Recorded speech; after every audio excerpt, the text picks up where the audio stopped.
माता की। मंच पर उपस्थित उत्तर प्रदेश सरकार के वरिष्ठ मंत्री, कृषि मंत्री श्री सूर्य प्रताप शाही जी, गोरखपुर के महापौर डॉक्टर मंगलेश श्रीवास्तव जी, माननीय विधायकगण श्री फतेह बहादुर सिंह जी, श्री महेंद्र पाल सिंह जी, श्री विपिन सिंह जी, डॉक्टर विमलेश पासवान जी, किसान मोर्चा के प्रदेश के अध्यक्ष श्री कामेश्वर सिंह जी, जिलाध्यक्ष श्री युधिष्ठिर सिंह जी, महानगर अध्यक्ष श्री राजेश गुप्ता जी, आज के इस कार्यक्रम में उपस्थित जिले के सभी पदाधिकारीगण, प्रगतिशील किसान अन्नदाता किसान बंधुगण और उपस्थित बहनों और भाइयों, ईस्वी सन 2025 का शुभारंभ कल हुआ है और आज मुझे गोरखपुर में 1533 करोड़ रुपए की इन परियोजनाओं के साथ आपके बीच में आने का सौभाग्य प्राप्त हुआ है। आप सबको मैं ईस्वी सन 2025 की 1533 करोड़ रुपए की परियोजनाओं की भी और इसके बाद अब खिचड़ी मेला आने वाला है और महाकुंभ प्रयागराज में भी आने वाला है, सबकी बधाई देता हूं।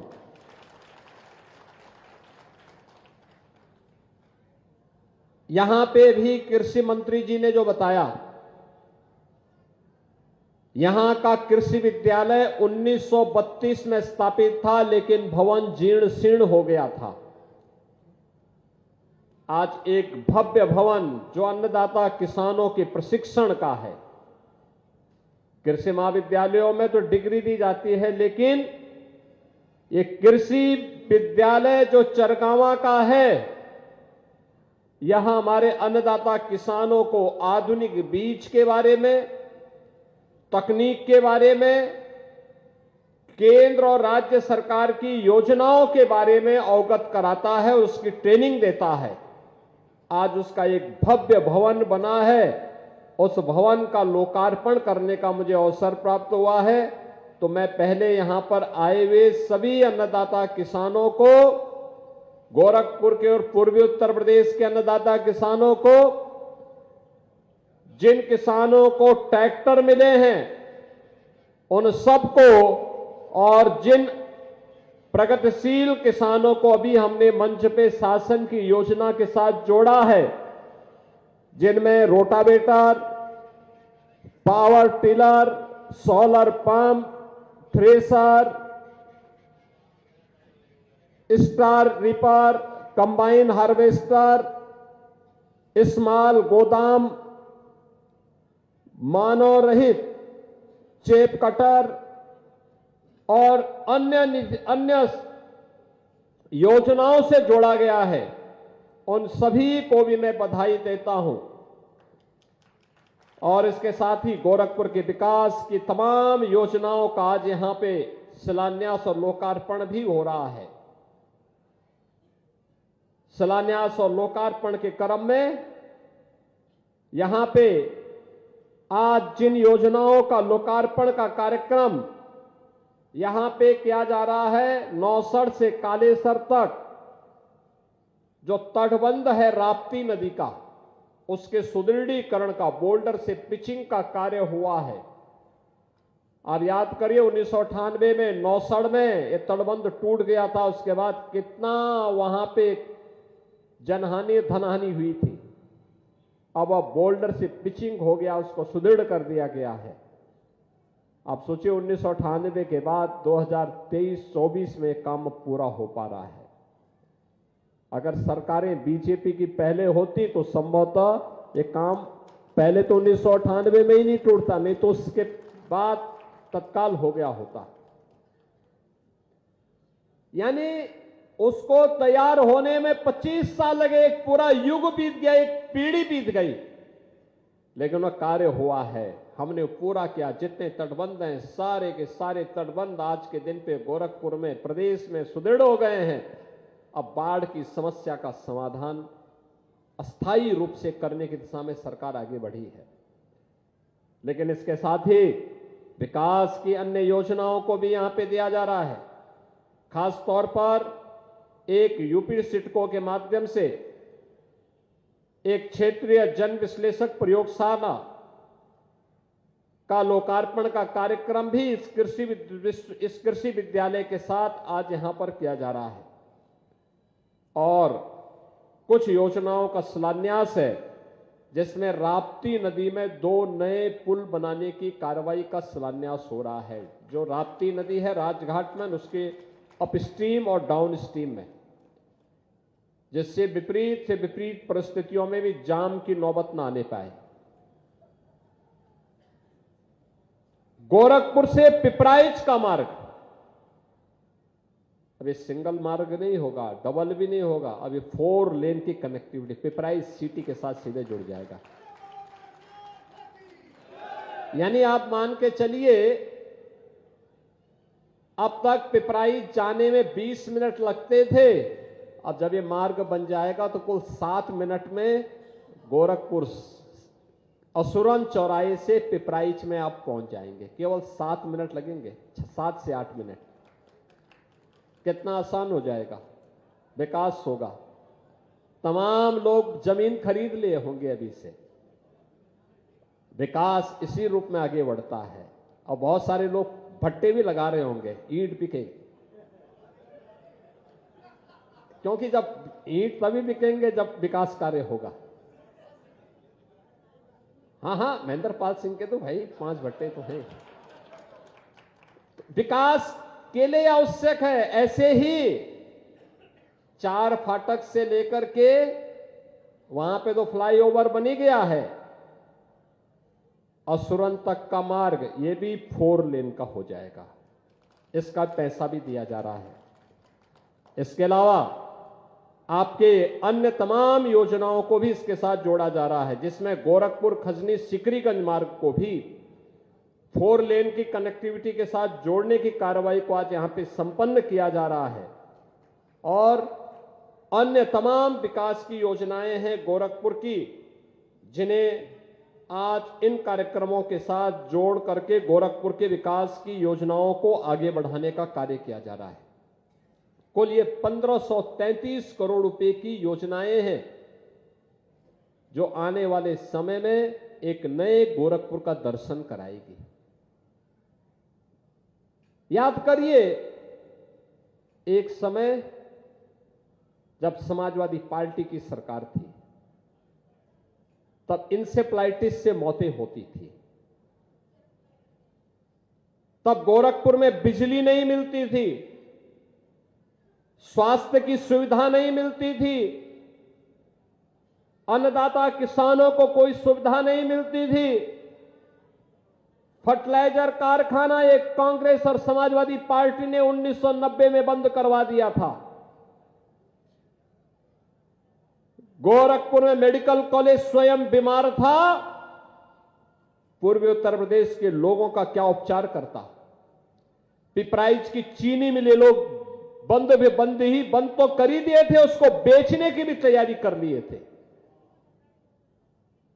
सड़कें पता ही नहीं लगता था कि गड्ढा है या सड़क है, गड्ढे में सड़क है या सड़क में गड्ढा है, ये पता ही नहीं लगता था। रामगढ़ ताल गंदगी का एक ढेर बना हुआ था, और बरसात के समय आज जिस सरगावा में हम हैं, ये जनता इंटर कॉलेज, याद करिए, इसमें 3 से 4 फुट पानी लगता था। आज देखिए रामगढ़ ताल पर्यटन का एक नया केंद्र बन गया है। कोई भी गोरखपुर आता है और गोरखनाथ मंदिर जाता है तो रामगढ़ ताल के चारों ओर भी घूमने के लिए जरूर जाता है, जरूर जाता है। पिपराइच की चीनी मिल प्रारंभ हो गई है, फर्टिलाइजर कारखाना फिर से चालू हो गया है, मेडिकल कॉलेज कितना सुंदर बन गया है, एम्स भी बन गया है, और सड़कें चौड़ीकरण का कार्य, मेडिकल कॉलेज का मार्ग हो या फिर नेपाल जाने वाला मार्ग, जिस भी मार्ग पर जाएंगे 2 लेन 4 लेन 6 लेन चौड़े मार्ग विकास के लिए नए गोरखपुर का दर्शन करा रहा है। तो साथ साथ जो यहां पर जल जमाव की समस्या थी, अब गुड़धोवा नाले के निर्माण के साथ इस समस्या का हमेशा के लिए समाधान कर दिया गया। अब इंसेफ्लाइटिस से मौतें नहीं होती हैं। याद करिए, मरने वाले बच्चे कौन होते थे? वे मरने वाले बच्चे तो हमारे लिए समाज के बच्चे थे, देश के बच्चे थे, देश की वह विरासत थी, अमानत थी। लेकिन जो लोग जाति के नाम पर बांटने का पाप करते हैं, इन लोगों ने उन बच्चों के बारे में कभी सोचा नहीं, जबकि 90% बच्चे अल्पसंख्यक या दलित समुदाय से आते थे। इस लड़ाई को डबल इंजन की भाजपा की सरकार ने समझा और मोदी जी के मार्गदर्शन में आज इंसेफ्लाइटिस 9 की बीमारी हमेशा के लिए समाप्त हो गई। अब कोई भी बच्चा, कोई भी परिवार भयभीत नहीं होगा बीमारी से। कार्य करने का एक जज्बा होना चाहिए। आज गोरखपुर में पिपराइच की चीनी मिल भी चल रही है। आज गोरखपुर में चिड़ियाघर यानी प्राणी उद्यान भी काम कर रहा है। सभी जगह से आने वाली कनेक्टिविटी, लखनऊ का हो या फिर वाराणसी का मार्ग 4 लेन से जुड़ चुका है। और गोरखपुर में लोगों के लिए रोजगार के नए नए अवसर भी जुटाए जा रहे हैं, नए निवेश आ रहे हैं। अकेले गोरखपुर में पिछले 5 वर्ष के अंदर 15,000 से लेकर 20,000 करोड़ रुपए का निवेश तो जमीनी धरातल पर उतरा है, जिसमें उद्योग लग चुके हुए चल रहे हैं। हजारों लोगों को नौकरी और रोजगार की गारंटी मिली है, यहां के नौजवानों को नौकरी और रोजगार की गारंटी मिली है। और अब तो गोरखपुर में 4 विश्वविद्यालय इसमें काम कर रहे हैं। 4 विश्वविद्यालय गोरखपुर में, वेटनरी कॉलेज भी बन रहा है। कल भी बहुत सारे केंद्रों का उद्घाटन और लोकार्पण हम लोगों को करने का अवसर मिलेगा। नए साल में नए गति के साथ हम आगे बढ़ेंगे। विकास में उत्तर प्रदेश अब पीछे नहीं रहने वाला है और उत्तर प्रदेश का नौजवान उत्तर प्रदेश के अंदर ही नौकरी और रोजगार पाएगा। इस विश्वास के साथ हम सब आगे बढ़े हैं और यह वर्ष हमारे लिए बहुत महत्वपूर्ण बनने जा रहा है। देखिए, वर्ष की शुरुआत गोरखपुर में विकास के साथ हो रही है, खूब विकास के साथ। कृषि मंत्री जी भी आए हैं। कुशीनगर में एक कृषि विश्वविद्यालय उनके द्वारा बनवाया जा रहा है, कृषि विश्वविद्यालय। अब सोचो, केवल खेती, किसानी, औद्यानिक फसलों के बारे में, सब्जी के बारे में आधुनिक प्रशिक्षण और कैसे किसानों को आमदनी को आगे बढ़ाया जा सके, इसके बारे में पूरा प्रशिक्षण होगा। तो वेटनरी कॉलेज का निर्माण गोरखपुर में हो रहा है। गोरखपुर में वेटनरी कॉलेज का निर्माण का मतलब पशुपालन से संबंधित, गौ से गाय पालना हो, अच्छी नस्ल की गाय पालन के लिए, भैंस पालन के लिए, बकरी पालन के लिए, मुर्गी पालन के लिए सारी की सारी प्रशिक्षण की कार्रवाई गोरखपुर के वेटनरी कॉलेज से गोरखपुर में ही प्राप्त होगा। यानी ये सभी प्रकार की सुविधाओं का लाभ एक जगह पे ही अब आपको प्राप्त होने वाला है। यहां के युवाओं को, यहां के बच्चियों को, यहां की बेटियों को प्राप्त होने वाला है। और इसीलिए आज हम सब आपके बीच आए हैं कि विकास की इस प्रक्रिया को आगे बढ़ाने के लिए डबल इंजन की सरकार आवश्यक है। डबल इंजन की सरकार से ये संभव हो पा रहा है। केंद्र और राज्य में जब एक जैसी सरकारें होती हैं, उसका परिणाम भी सामने आता है। और यह वर्ष हमारे लिए महत्वपूर्ण है। शुरुआत विकास से हुई है। 13 जनवरी से लेकर 26 फरवरी तक, यानी पौष पूर्णिमा से शिवरात्रि तक 26 फरवरी को महाशिवरात्रि है। इस सदी का पहला महाकुंभ आयोजित होने जा रहा है 144 वर्ष के बाद, यानी 144 वर्ष के बाद यह मुहूर्त आया है। प्रयागराज में भव्य व्यवस्था की गई है, कुंभ की पूरी भव्य व्यवस्था। देश और दुनिया का श्रद्धालु आएगा और उत्तर प्रदेश उस आयोजन के साथ जुड़ करके आतिथ्य सेवा का एक नया अनुभव दुनिया को कराएगा। महाकुंभ का आयोजन देखो, गत वर्ष अयोध्या में 500 वर्षों के बाद रामलला विराजमान हुए और इस वर्ष महाकुंभ का आयोजन। महाकुंभ के आयोजन के साथ अब एक नया उत्तर प्रदेश लोगों को दिखेगा, जो विरासत और विकास के साथ जुड़ते हुए पूरी दुनिया को अपनी ओर आकर्षित करेगा। और उस आकर्षण का केंद्र बिंदु देश के अंदर उत्तर प्रदेश, दुनिया के अंदर भारत और भारत के अंदर उत्तर प्रदेश बनने जा रहा है। उसके लिए हम सबको अपने आप को तैयार करना होगा। लेकिन याद रखना, इसकी शुरुआत होती है आत्मानुशासन से। आत्मानुशासन का मतलब स्वच्छता से, नियम और संयम के साथ जीवन यापन करते हुए। जिन लोगों के लिए शासन की योजना है, वो योजना उन लोगों तक हर हाल में पहुंचे, बिना भेदभाव के पहुंचे। मोदी जी ने जो मंत्र दिया है सबका साथ सबके विकास का, ये बिना भेदभाव के हर वंचित को, हर दलित को, हर गरीब को, हर महिला को, हर युवा को विकास के साथ जोड़ने के लिए प्रतिबद्ध दिखाई देता है। और आज यही कारण है, पिछली सरकारें बंद करती थी, कभी फर्टिलाइजर कारखाना, कभी पिपराइच की चीनी मिल, कभी मेडिकल कॉलेज, कभी कृषि कॉलेज, और बेचती भी थी। और ये डबल इंजन की भाजपा की सरकार बंद नहीं करती है, बेचती नहीं है, बल्कि नया सृजन करती है, नया बनाने का काम करती है, नया सृजन का काम करती है, बनाती है, एक माहौल बनाती है, नया निर्माण करती है। उनके समय में रामगढ़ ताल के किनारे अपराध होते थे, आज वो पर्यटन का एक सुंदर केंद्र बिंदु बना हुआ है। देश और दुनिया अति आकर्षित होती है, नई नई चीजें आ रही हैं। आधुनिक भारत के आधुनिक उत्तर प्रदेश में आधुनिक गोरखपुर कहां पर है, यह आज देखने को मिल रहा है। आने वाले समय में बहुत अच्छे ढंग से प्राप्त होगा। और आज इसी दिशा से हम सब यहां पर आए हैं।